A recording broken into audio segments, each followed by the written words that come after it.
বস, আমি তোদের জন্য নাস্তা রাস্তা আরে না না ঠিক আছে, বাসায় একটা মেহমান আছে। হ্যাঁ, অবশ্যই। আরে নয়ন, আমি তো এই টি টেবিলে অনেকগুলো টাকা রেখেছি, প্রায় 7-8 লক্ষ টাকা। কি বলছিস তুই? টি টেবিলের মধ্যে টাকা রাখছিস মানে? হ্যাঁ, এই জায়গায় টাকা রেখে তো আমি বাইরে গেছিলাম একটা কাজে, এর মধ্যে টাকাটা কে নিল? আরে কি বলছিস, বাসায় তো আমি আর ও ছাড়া কেউ আসেনি, তাহলে বলছি না, আমার না খুব গরম লাগতেছে। এসি আছে নাকি? এসিটা একটু চালানো যাবে? কি আমার খুব ব্যাপার? খারাপ এসি? হ্যাঁ, আচ্ছা এসি তুই আছে। এসি এখানে এতগুলো টাকা কিভাবে রাখলি তুই? আচ্ছা দাঁড়া, আমার সিসি ক্যামেরা লাগানো আছে রুমে, আমি এক কাজ করি, ফুটেজ দেখ দিই দাঁড়া। হ্যাঁ হ্যাঁ। রান্না বলছে আমার খুব গরম লাগতেছে। এসিটা আরে দাঁড়াও না, ওর এতগুলো টাকা হারিয়ে গেছে, ও বুঝো না তুমি ব্যাপারটা? নয়ন, এই দেখ তো ফুটে। হ্যাঁ ফুটেজ তো আমি দেখতেই পাচ্ছি।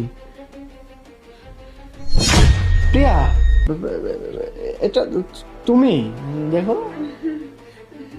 মানে হ্যাঁ তাই তো দেখাচ্ছে তুমি, মানে আমি যখন ওইদিকে যাচ্ছি তুমি টাকাগুলো নিলে, এইটা মুখে দিয়ে এরকম করলে সেটা তো স্পষ্ট দেখা যাচ্ছে। মানে মানে কি মানে নয়ন? দেখি তোমার ব্যাগ, মানে আমি দেখি ব্যাগটা দেখি, মানে এই তো নয়ন, এই টাকাগুলো আমি এখানে রাখছিলাম।